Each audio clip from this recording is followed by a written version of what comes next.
Assalamualaikum warahmatullahi wabarakatuh. Jumpa lagi bersama saya, Uli Saadah, mahasiswi kelas A12 Program Studi PJJPAI, Fakultas Ilmu Tarbiyah dan Keguruan, Universitas Islam Negeri Cyber Syekh Nurjati, Cirebon. Pada kesempatan kali ini, saya akan menjelaskan tentang identitas digital, guna memenuhi tugas mata kuliah Cyberculture yang diampu oleh Dr. Esmi Salsa Sofiawati, Master Pendidikan Islam. Apa yang dimaksud dengan identitas digital? Identitas digital adalah representasi diri seseorang di dunia maya. Sederhananya, ini adalah jejak digital yang kita tinggalkan saat berinteraksi dengan berbagai platform online seperti media sosial, email, situs web, dan aplikasi lainnya.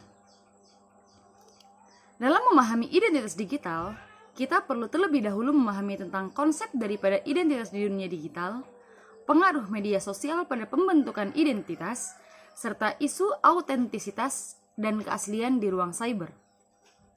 Untuk memahami lebih lanjut, saksikan video ini hingga selesai. Konsep identitas di dunia digital. Kata identitas berasal dari bahasa Prancis, identit, yang mana mengakar kepada bahasa Latin identitas, tatis, yang artinya sama. Ini menunjukkan bahwa makna identitas adalah sesuatu yang bisa dibandingkan secara alami, menekankan tingkat kesamaan antara satu orang dengan orang lain dalam suatu area tertentu atau poin tertentu yang disepakati bersama. Jika di dunia nyata kita memiliki identitas yang unik berupa nama, wajah, dan berbagai atribut fisik lainnya, maka di dunia digital identitas kita juga terbentuk namun dengan cara yang berbeda. Identitas digital adalah representasi diri seseorang di ruang digital yang terdiri dari data elektronik dan informasi pribadi terkait. Identitas digital ini dapat digunakan untuk mengakses layanan daring, melakukan pembelian, dan berinteraksi dengan orang lain. Pada konteks yang lebih formal, identitas digital juga dapat dipahami sebagai sebuah sistem yang diciptakan dengan tujuan memudahkan proses dokumentasi identitas warga negara yang ada di dunia maya, sehingga setiap orang dapat memiliki identitas unik dan mudah dikenali. Contohnya tentu sangat jelas, mulai dari halaman email, kemudian berbagai akun di media sosial, data identitas yang tersimpan di database perbankan, hingga data EKTP yang idealnya akan menjadi sistem perekaman data digital untuk penduduk Indonesia. Pada dasarnya digital identity adalah informasi yang digunakan untuk menyatakan bahwa akun yang dimiliki adalah benar akun milik kita. Komponen utama identitas digital meliputi nama pengguna. Ini adalah nama yang kita pilih untuk mewakili diri kita di berbagai platform online seperti media sosial, forum, atau game. Komponen lainnya yaitu data pribadi. Data pribadi merupakan informasi yang kita berikan saat membuat akun seperti tanggal lahir, alamat email, nomor telepon, dan preferensi pribadi. Komponen lainnya yaitu jejak digital. Jejak digital ialah semua aktivitas online yang kita lakukan seperti postingan di media sosial, komentar, like, share, hingga data pencarian. Komponen lainnya lagi juga mencakup profil online, yaitu gambaran keseluruhan tentang diri kita di dunia digital yang terbentuk dari kombinasi nama pengguna, data pribadi, dan jejak digital. Di era digital ini, identitas digital adalah bagian penting dari kehidupan kita. Memahami konsep ini dan mengelola identitas digital dengan baik akan membantu kita memanfaatkan potensi dunia digital secara maksimal. Selanjutnya kita akan membahas tentang pengaruh media sosial pada pembentukan identitas. Penggunaan media sosial yang berfungsi sebagai alat untuk berkomunikasi dengan orang lain sangat bergantung pada cara mereka digunakan. Penggunaan internet yang berlebihan memiliki efek negatif berupa peningkatan komunikasi secara tidak langsung. Seseorang yang percaya diri tinggi berani berbicara secara langsung. Sementara orang yang memiliki kepercayaan diri yang rendah cenderung takut atau tidak bisa berbicara secara langsung untuk waktu yang lama. Harga diri relatif tinggi saat kanak-kanak, turun saat remaja, naik secara bertahap saat dewasa, dan cenderung menurun saat dewasa. Saat menua maksudnya. Media sosial juga menyebabkan terjadinya perubahan identitas bagi seseorang, memberikan ruang konstruksi identitas digital yang mungkin berbeda dari identitas aslinya di dunia nyata. Bahkan, pada beberapa kasus, individu dapat mengalami kesulitan memisahkan identitas online dan offline. Hal ini menyebabkan risiko terjadinya identitas ganda. Hal ini pula menyebabkan pengaruh media sosial terhadap persepsi diri dan pembentukan identitas menjadi topik yang kompleks dan terus berkembang. Media sosial memiliki dampak yang signifikan terhadap cara kita memandang diri sendiri. Paparan konten yang ideal dan tidak realistis seringkali memicu perbandingan sosial yang tidak sehat, membuat kita merasa tidak cukup baik. Selain itu, algoritma media sosial cenderung menyajikan konten yang sesuai dengan preferensi kita, menciptakan gelembung filter yang membatasi perspektif. Pembentukan konsep diri dan identitas juga dipengaruhi oleh media sosial. Platform ini memungkinkan kita untuk mengekspresikan diri dan menemukan komunitas. Namun di sisi lain, tekanan untuk sesuai norma dan citra tubuh ideal yang digambarkan dapat merusak kepercayaan diri. Interaksi sosial di media sosial bisa positif maupun negatif. Dukungan dari teman-teman online dapat meningkatkan kesejahteraan emosional, tetapi cyberbullying dan perbandingan sosial dapat merusak persepsi diri. Tak dapat dipungkiri bahwa iklan dan pemasaran di media sosial juga berperan besar dalam membentuk persepsi kita. Paparan konstan terhadap produk dan gaya hidup tertentu dapat mempengaruhi keinginan dan nilai-nilai kita. Kesehatan mental juga terpengaruh oleh penggunaan media sosial. Penggunaan yang berlebihan dan interaksi negatif dapat menyebabkan kecemasan, depresi, dan ketidakpuasan diri. Penting untuk diingat bahwa kita memiliki kendali atas pengalaman kita di media sosial. Dengan penuh kesadaran diri dan kemampuan untuk memfilter informasi, kita dapat melindungi kesehatan mental dan mempertahankan persepsi diri yang positif. Secara keseluruhan, media sosial adalah alat kuat yang dapat digunakan untuk tujuan yang baik atau buruk. Penting bagi kita untuk memahami dampaknya dan menggunakannya secara bijaksana. Pembahasan yang terakhir, yang ketiga, yaitu isu autentisitas dan keaslian di ruang cyber. Ekspresi representasi dalam realita dunia maya tercipta dari penggunaan beragam simbol dalam bentuk digital di jaringan internet global. Namun, isu keaslian identitas merupakan suatu hal yang menjadi catatan. Seorang netizen laki-laki bisa saja mengaku sebagai seorang gadis dan mengkonstruksi identitas palsu mengenai nama dan hal lainnya. Begitu juga dengan anak yang usianya di bawah 11 tahun, berbohong tentang usia sebenarnya demi bisa memiliki akun di jaring sosial seperti Facebook.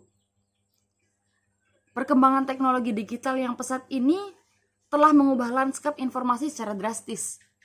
Kemudahan akses dan produksi konten digital telah membuka peluang yang sangat luas. Namun di sisi lain juga menimbulkan berbagai tantangan. Salah satunya adalah masalah autentisitas dan keaslian informasi. Sebelum ke pembahasan kita yang lebih lanjut, marilah kita bahas apa sih yang dimaksud dengan autentisitas, keaslian, dan ruang cyber. Autentisitas menunjukkan kebenaran asal-usul seseorang atau identitas suatu informasi atau entitas. Dalam konteks digital, autentisitas berkaitan dengan memastikan bahwa informasi yang kita terima berasal dari sumber yang sah dan tidak dipalsukan. Sedangkan keaslian merujuk pada keaslian suatu informasi atau konten. Ini berarti memastikan bahwa informasi yang kita terima belum pernah diubah atau dimanipulasi. Lalu apa yang dimaksud dengan ruang cyber? Cyber merupakan sebuah istilah yang digunakan untuk menggambarkan entitas yang ada atau peristiwa yang terjadi dalam dunia maya. Seperti halnya kehidupan di dunia nyata, Dalam dunia cyber juga mencakup banyak sekali kegiatan. Yang menjadi pembeda adalah cara beraktivitas dan bertransaksi tidak dilakukan dengan tatap muka, tetapi dilakukan melalui media internet atau dunia maya. Setelah mengetahui definisi ketiganya, tentu akan timbul pertanyaan, mengapa isu ini penting? Isu autentisitas dan keaslian di ruang cyber sangat penting guna menghindari terjadinya hal-hal yang tidak diinginkan, seperti misinformasi dan hoax. Informasi yang tidak autentik dan tidak asli dapat menyebar dengan cepat di ruang cyber, menyebabkan misinformasi dan hoax yang dapat merugikan individu, kelompok, bahkan negara. Isu ini juga penting guna menghindari kejahatan cyber. Pelaku kejahatan cyber seringkali memanfaatkan informasi yang tidak otentik untuk melakukan penipuan, pencurian identitas, atau serangan cyber lainnya. Selain itu, isu ini juga penting guna menghindari kesalahan saat mengambil keputusan. Informasi yang tidak akurat dapat mempengaruhi keputusan yang kita ambil, baik dalam kehidupan pribadi maupun profesional. Contoh kasus yang sering terjadi diantaranya seperti berita palsu, deepfake, dan phishing. Yang dimaksud dengan berita palsu adalah informasi yang sengaja dibuat-buat, diputarbalikkan, atau disalahartikan dengan tujuan untuk menyesatkan publik.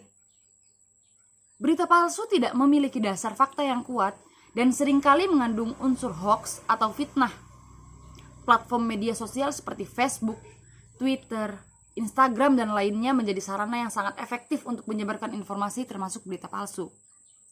Karena sifatnya yang mudah diakses dan jangkauannya yang luas, media sosial mempercepat penyebaran berita palsu secara eksponensial.